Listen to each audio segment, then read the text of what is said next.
Macri, I'm not gonna lie, dude. I didn't expect when we had organized this conversation before the series started. I did not expect to be the one who has to eat humble pie. Purposely, honestly, I was willing to be coming into this gloating a little bit. And you know me, man. We've recorded enough podcasts together to know that I usually speak quite highly of the Knicks anyway. So You do. I don't feel like I need to issue an apology or anything. But at the same time, like, damn, I came in thinking Celtics in 5, and now I'm having to tell myself Celtics in 7. Yeah, man, it's been a wild couple of games. I, went on a couple of programs before, including my own, before the series started, and I predicted Celtics in 6. And and that was not a prediction I gave with any great certainty, because I said, first of all, I thought it could very well be Celtics in 5. I did not think it would be a sweep, but I also thought it could be Celtics in 7, or maybe Knicks in 7. And like I went through all the reasons why I thought this could be a series that the Knicks could be very competitive in. And I just didn't. I mean, I don't think anybody who was thinking about this series ahead of time anticipated 2 games like we've gotten. Not to say we couldn't have anticipated some of the stuff that we've seen, including the Knicks, completely overhauling their defensive strategy from the regular season. But they've just been a couple of really gnarly games for different reasons. And it's sitting here right now, like, I mean, we'll get into it. Do I think the Knicks are suddenly the better team? No, I don't. They're not the most talented team. And I like I said before 2 games ago, like, the Celtics just have more answers. They have more buttons to push. And I still believe that. They still have more answers, and they still have more buttons to push. They have not pushed those buttons, and when they've attempted to push those buttons, the buttons are not always firing, I guess, as they anticipated that they would. So, I'm sitting here like, all right, well, the Celtics could certainly hit the play better button. That's an obvious one. And there's a lot more stuff that can go their way. Some of that, they have to be, igniters of their own, the rekindling of their own flame, however you want to put it. But the Knicks have also kind of played like shit, which is why I can't sit here and be like, oh, yeah, no, the Celtics are going to, like, get this sorted out, and it's going to be, whatever, like Celtics in 7 or whatever. Because I think the Knicks, and if you believe the reporting from the locker room after the game, I think the Knicks know that they have stolen not 1 but 2 games, and that they need to play a lot better. And if they don't play a lot better, like, they're not going to win this series, even though they have a 2-game lead. Question I've got for you, and then I definitely want Billy's take on this because I know Billy's been on the road dog kind of train all season.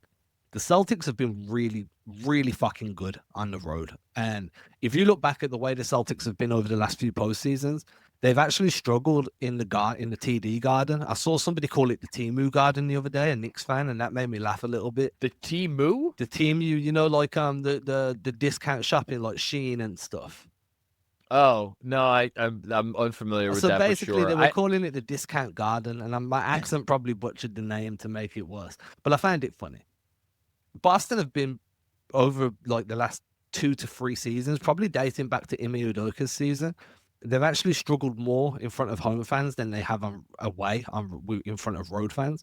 So that's really like, I'm interested, and I haven't looked at the data yet, the data, depending on how American you are, to see how you guys have done defending home court. Like, are you really dominant on the home floor, or No. No? And I know, like, you guys have won a road playoff game, and like however many consecutive playoff series is a ton, and I think a lot of those you've won multiple road games in like the same series. No, the Knicks came out. I mean, just look at the Detroit series. Game 1, they really did not. They didn't play poorly, but they didn't execute at all. I mean, their offense was pretty rough for 3 quarters, and then Campaign got them going on a crazy run, 21-0, and they ended up winning that game. Not comfortably, but comfortably enough.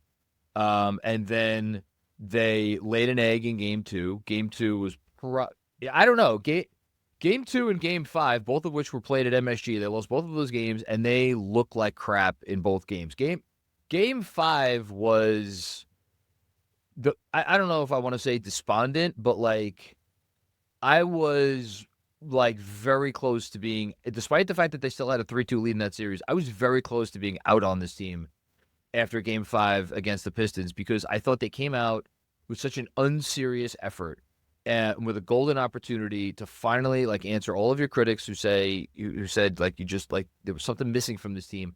You could at least have gone out and taken care of business in 5 games like you were supposed to do against Detroit, and you didn't do that on your home court. So, and then you could even go back to, last season. I mean, like they did well. Actually, no, I shouldn't say that, because the Indiana series, it was only game 7 at home, and they had lost. They had kind of run out of gas by that point. But like they had a golden opportunity to win game 5 at home against Philly. They blew that game at the end. Let me say this. I think they will come out and play better, just because I think they'll come out and play better, because this is going to sound weird, but I really just don't think that they can come out and play much worse. Other than on defense, the one thing that they're doing is defend. I think they've come in with this strategy, and I think they're executing the strategy pretty well, in terms of just half-court defense, putting aside the offensive rebounding thing, which is driving me up a wall. But I think their defense is, and I think they will defend well at home. But like, what is that going to matter if Jason Tatum again hits the play better button and starts looking like the guy who was, the best player on the best team in the world last year? I do think this is important to remember that this is one of the best road teams in NBA history. They tied the Celtics record for road wins this year, but it's been a trend, like we talked about, even since Ime Udoka. For whatever reason, they get really tight at home. And it's like when the crowd starts to gasp, like whenever they start missing threes, like everybody kind of puckers up and gets really tight. And when they play tight and they start passing up open shots, or they start overthinking it, they try to do too much. And that's where the turnovers come. And that's where really all the problems start, is with the turnovers. Yeah, look, the turnovers were such a big part of like the moment, like, there's so that you could spotlight 10 different moments from game 2. And game 1 for that matter, which it's like now seems like a distant memory, which is freaking wild. But in like, sorry, just to cut you, distant nightmare. Like Brown and Tatum, like the Knicks. That's the thing, is like you guys, like what bothered me so much about game 2, and I understand it's like a game that hopefully Knicks fans will remember for years, if not decades to come, was that you guys were leaving the door open and they weren't even walking through it. So like, the lead, I did not think that the Celtics came out and played great basketball in the third quarter, and yet you built up the lead from 16 at halftime to 20, and you came down the court, and it was Brown and Tatum, 2 best players, and I don't know, I forget if it was a 2-on-1 or if it was maybe a 2-on-2, but like, you definitely had, I think it was a 2-on-1, you definitely had the advantage based on where the players were, and it's just like they couldn't connect on a pass, the ball goes out of bounds. And it's like I don't know. I forget even if the Knicks came down that possession and scored, or it was another miss. But I do think. I mean, the most fascinating question of the series, and it's the most fascinating question of the series because it applies to so many different parts of it. Is it the Knicks forcing the issue, or is it the Celtics just, puttering around out there? And I think that I always say this about things. The truth is probably somewhere in between. Like, there is clearly something the Knicks are doing which has gotten into the Celtics' heads and has unnerved them to a degree. Now, again, what I can't answer is like, is going on the road going to like give them like ultimate mental clarity, and all this stuff that they are doing, whether it's the Knicks kind of forcing the issue or not, is all of a sudden going to magically disappear because they are away from Boston? I have to think like there is some stuff that is going to continue to work. And yet, like, it wasn't 56 open or wide open attempts in game 1. It was less than that. But you missed a lot of open shots. And then you missed a lot of open shots, yesterday. I mean, everybody's killing Tatum for the corner three that he took instead of driving to the hoop. There was no one within 15 feet of him. And it's a corner three, and he missed it. Like, look, I get all the criticisms of Boston, and I think a lot of them are valid, and I think a lot of the praise for the Knicks is valid. But the Knicks need to play better. It's like, otherwise, like, at some point, you guys are going to figure some stuff out and stop, like, and be able to get out of your own way. I really don't doubt that. I want to talk about two guys I want to talk about two dudes that I think are making a difference for you, that both have their detractors in the Knicks fan base. And the reason I'm bringing this up now is talking about the Knicks need to play better. I feel like these two guys are actually playing quite well, considering the amount of criticism they've got. So you use the word Knicks and criticism. Mikal Bridges is one of those guys. The other guy is Mitch Robinson, who obviously the Celtics had a bit of a strategy for, whether we want to agree with that or not. And they've done that in both games. But I think Mitch, in terms of his rim protection and in terms of what he gives you when he's on the floor with Towns, just in what he takes away from Boston I know it's limited minutes when them two are sharing the floor, but, when he's on the floor with Towns, dragging Towns out to the perimeter and trying to ISO him really holds no value, because once you get past him, you still got Mitch there, right? But I think Mitch has done a lot for you, and Bridges had that block, and I've seen both sides of the spectrum on socials today, where it's like some people are really praising Bridges and saying this is exactly why you give up so many draft picks for him, and then other people are like, one block every few games doesn't mean that he's actually been as successful. So I'm curious where you stand, and I'm curious to think, do you believe those two guys have another gear, or are you looking more at like OG and Kat and Brunson? So in terms of like the play better rankings right now, I would probably put. Hold on, I actually want to pull up the stats for the series. I should have had these up already. Luckily, these are all like pages that I just visit all the time. So it's easy for me to get them. See, I'm already here. So for the series, so the guy that I was gonna say his name first was Brunson. That was my first instinct was to say Brunson, which is unfair because Brunson has defended at a higher level for him than we have seen, not only at any point this season, but at any point since he came to the Knicks. He is also shooting it much better than Mikal Bridges, and he's shooting it like he's making almost 39% of his threes on 9 attempts per game. That's a really good number. He's also, as my colleague Benji Ritholtz put it on the post game last night, he is operating in a phone booth, and that is because Josh Hart's presence complicates things. And, Josh Hart is just, you didn't really feel it in the first half last night. You certainly felt it in the second. Like, they need Josh Hart to be out there to some extent.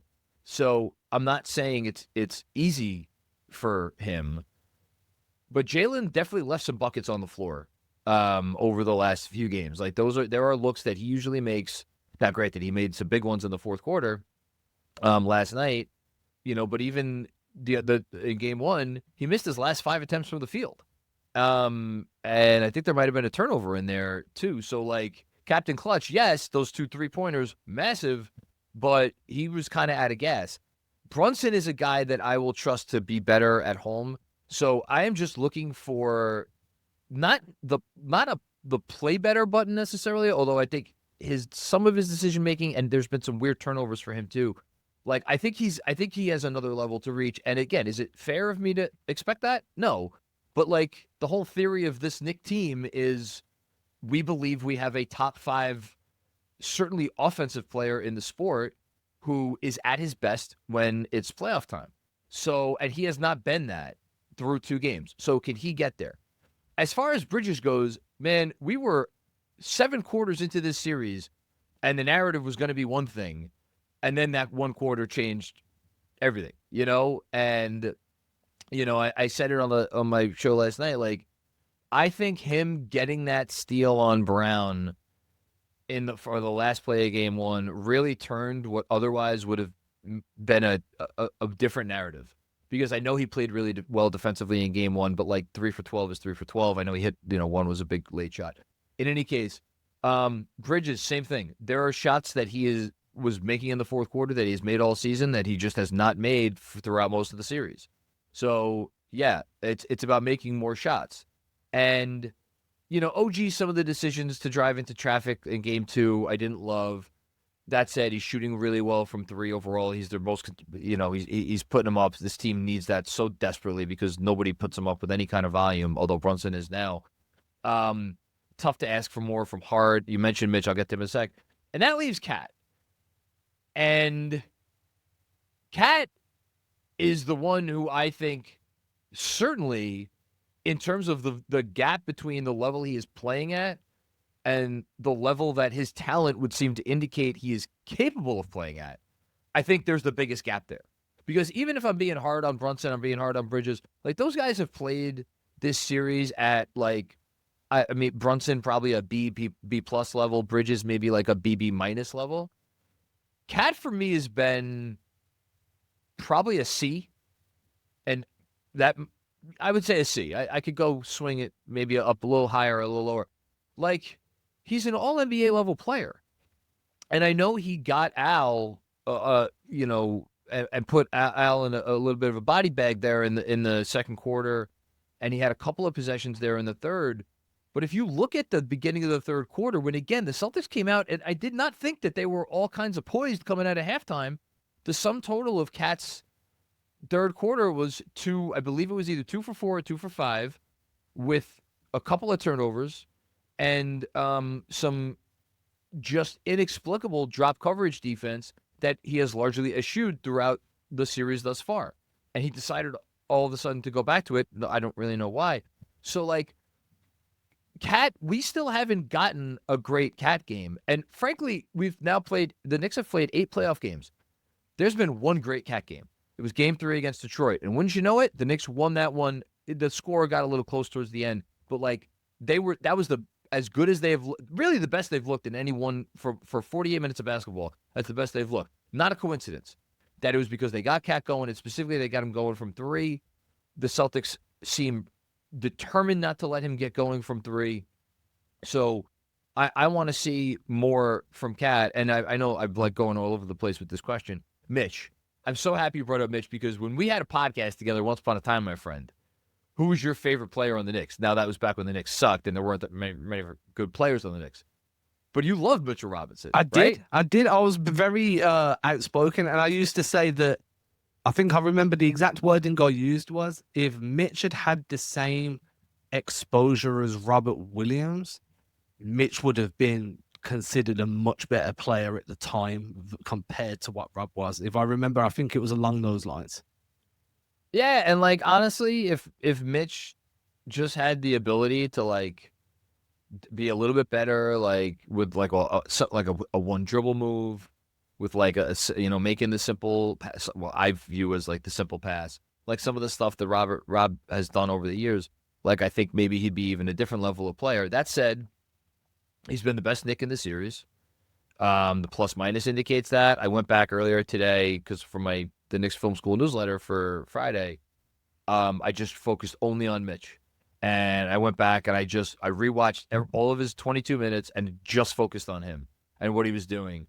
And like, was it perfect? No, it wasn't perfect. Like, he airballed a free throw. There was a turnover or 2 that he was, involved in that I don't even know if I want to say were like his fault, but like the good so vastly outweighed the bad. And he took the challenge on so many switches. Did it always work out? No, it didn't work out. Like, Tatum got him on one early in the game, for sure. And then Tatum obviously got him again on the penultimate Celtics possession. So, but like overall, he's holding up well on switches against Tatum. When he gets switched onto one of the guards, he was isolated on an island against Peyton Pritchard several times, held up extremely well in those instances. The only problem with Mitch right now, it's not a problem with him at all, is because of, again, they're switching it. He's their best defensive rebounder as well as an extraordinary offensive rebounder. And with him being so far away from the basket, he's not a rebounding position, and they're giving up all these offensive boards. So, look, I wouldn't change the strategy. But it's not even like I don't even view him as like in game 2 at least. I didn't view him as like a rim deterrent because so often he was not near the rim. When he had an opportunity to make plays at the rim, like I thought there was again another isolation with Tatum where Tatum took him off the dribble and he it was a layup off the glass that like Tatum, I don't know if he makes it 5 out of 10 times, 4 out of 10 times, but like Mitch got a hand back there and deterred it enough. Like a Cornet opportunity very early in the game, right after Mitch checked in. Again, should Cornet hit the shot? Yes, but at least Mitch got a hand in there. And it's like those differences, because if that's Kat, Kat's not getting a hand in there. Kat's eating somebody's dust, or he's flat-footed and he's not making the same impact. So, yeah, I mean, I don't necessarily. I mean, we could talk about the strategy if you want of like using 3 fouls in a 3-second span, and if you don't use those fouls, does Brunson go to the line with 12 seconds left? I mean, who knows what happened? Like, listen, hindsight's always 20/20, but I don't know. I did find that to be interesting. I'll just say that. Yeah, they do fear him on the court. So Joe's strategy is just to get him off the court any way possible. And those intentional fouls are a part of that. But like you said, what if we had a foul to give on Brunson there? What do? We foul him before he gets into a shooting motion. I mean, we could play the what if game all day, but it really is saying a lot for Mitchell Robinson's impact that he is basically, the Celtics fear him. They want him off the court, and they're willing to give up fouls and get in the penalty to get him off the court. Yeah, and it's like it's crazy because like the Knicks obviously have their, they just for 8 playoff games now, they have just not been able to consistently get out of the muck in a half court offense. Their best offense for this entire postseason, and really for even before that, is in either transition or in semi-transition. And when you're in the half court setting, you would think that Mitchell Robinson mucks that up because again, he just doesn't have a whole lot of offensive skill. I mean, how many times did they try to get him the ball in game 1 and it just went extraordinarily poorly? And going back to the Detroit series, there were some games in the Detroit series where they were trying to force him the ball in like weird situations, and it's just he just doesn't have that enough skill to like be catching the ball in traffic and like executing a dribble move, and also he could be fouled, and he memorably in game 1 did not hit his free throws. And yet, all of that said, it feels like they're executing their offense better when he's on the court and when he's off the court. And that's even when Josh Hart is out there with him, a second non-spacer, So some of the stuff right now is just a little inexplicable. I know that I like having him out on the court. I think there are some Knicks fans that think he should go from playing 22 minutes to playing like closer to 30 minutes. I don't know that I want to push Mitch that much because Mitch also, like the conditioning, it just has never really been there, and it's really not there this season because he's coming back from injury. I think 20, 22, 23, 25 minutes, somewhere around there. I think I don't know how much you want to push further than that. My bigger concern is like when like the non-Mitch minutes, they just have to be better. I know I could keep saying the same thing in 10 different ways, but like the Knicks just have to figure out a way to be better, mostly on offense, when their starters are on the court. So I know we want to get you. You got to go and get some food. I know you want to go and eat. Where you going? Well, first it's the kids. I could go days without eating. Where you going? Where you going to eat? By the time this is out there, it's done, right? No one's gonna know, so it'd be too late for anyone to turn up and tell you about how awesome your newsletter is. Oh, no one wants to follow me around. You don't know. The little one, I believe, wants pizza. The older one wants wings. So I don't know how I'm gonna. Okay, so fun fact: needle. there's a pizzeria on TikTok that's I think it's from Brooklyn, Crispies, that I always see pop up. I don't know if you've ever been there, but that Crispies? Yeah, I think it's called Crispies or something like that. It's on TikTok all the time, like crispy pizza TikTok. I'm gonna put it in. Yeah, It's Crispy Pizza Brooklyn. It looks like it's on. Oh, it looks like it's down in Sunset Park. Yeah, that's a little bit out of the way for me. Well, according So to TikTok, this is the best pizzeria in New York. So I'm just gonna. They're getting free promo. I mean, I can right assure you that. I mean, all due respect to Crispy Pizza, I can assure you it is not the best pizza in New York. Oh no, sorry. This is actually way down there. This is like, down in like South Brooklyn. Right, so Yeah, I'm not going down there. No. I was just trying to lighten the mood a bit before I ask this next question, right? Because this is how we're going to Sure. end it, and I want to do everybody on the pod to get their opinion. 2 games in New York. What is the series record? Who is leading the series and by what? At the end of these next 2 games, I'm going Celtics tie up 2-2, win both road games. Okay. You want me to go next or go last? I'll say the Knicks are up 3-1. Okay. All right, I'm going to go 2-2 because I think Joe Mazzulla is going to give the Celtics the Lion King speech. He's going to be Mufasa and tell them, remember who you are. You got to remember who you are. We got to play, especially Tatum, man. Simba got to grow up. Paul Pierce literally just said that exact same thing on someone must have asked him a question like, what would be your advice for Tatum? And he's like, remember who you are. So it's definitely Lion King vibes right now. But I do feel like, 3-1, that's very, very, in the realm of possibility. That's a really high possibility it ends up that way. Look, I said it before the playoffs started. I said it before the series started. I said it for 2 years. If the Celtics play as well as they're capable of playing, nobody could beat this team. You give me OKC, you give me Denver, give me anybody. No one's going to be capable of beating this team. And the way the Knicks have gone out there and played through 2 games, they, needless to say, have no business being up, having won 1 game, let alone 2. That said, I will give them a lot of credit for the grit and toughness that they have displayed when really, like, I don't go back over this again, but like when Pritchard hits that 3 to put them up 16 with 8 minutes and change to go, that felt like, because the Knicks had they made a push at the end of the 3rd quarter, they made a push at the beginning of the 4th quarter. When that went down and it was like, okay, after everything, it's the same freaking lead at halftime, and now there's 8.5 minutes left. Not a little bit of the momentum, like the place was rocking. All the momentum in the world was in Boston's favor. And the Knicks still didn't give in. They didn't quit. So I give them so much credit for that. And I think the reason it's going to be 3-1, because I think the Celtics are just one of these games are going to come out and do what they're capable of doing. I think the Knicks are going to put it all together in one of these games. I think they're going to have an inspiring effort.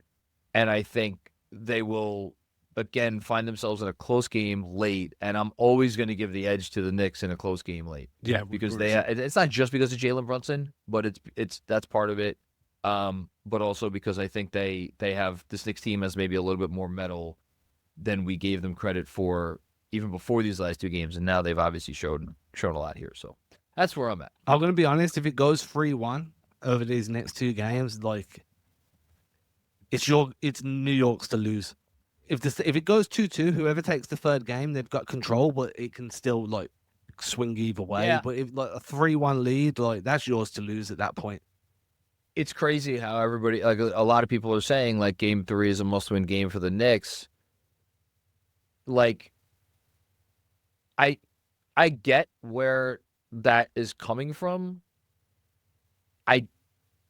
I don't agree with it because this team has shown an insane amount of resilience, one of those, over the this year, and there are clearly remnants of last year's team, which again had a lot of resilience. So even if they lost Game 3, I think they could very definitely win Game 4, almost regardless of how it went. Although, man, that place is going to be on fire on Saturday. So, but again, they could lose Game 3 and win Game 4. And then it's a matter of okay, go out and win one of the last 3 games. I think they will get themselves to that point. And then from there, it's, can you win one more? But who knows? Would I be? Am I going to be shocked if we're sitting here in whatever it is, 4 or 5 days, and the Knicks are going back to Boston tied 2-2? No, I won't be shocked. I would be surprised though. I think I would be surprised. And I think that's a really good place to leave it. I don't know about everybody else, but Macri, I just need a bing bong from you, and then we're good. You will not get a bing. I'll do almost anything. You will not get a bing bong from me. I fucking hate bing bong. I think it's the stupidest fucking thing in the world. No offense to the guy who started it. Like, I hope that guy has made some money from his efforts. It's not even that I hate it. I just think it's dumb. And I mean, I don't, yeah. So How about I'm out here in Vegas? Can you at least give me an LJ? LJ was our guy out here in Vegas, man. LJ, man, I have my word.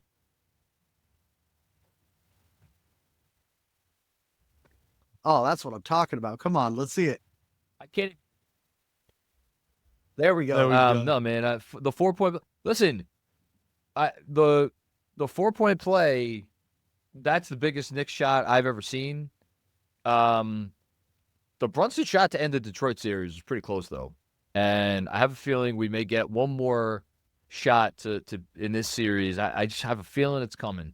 I don't think it's come yet, but I have a feeling it's coming. A shot in this series that's going to be on par with those shots as well. So we'll see.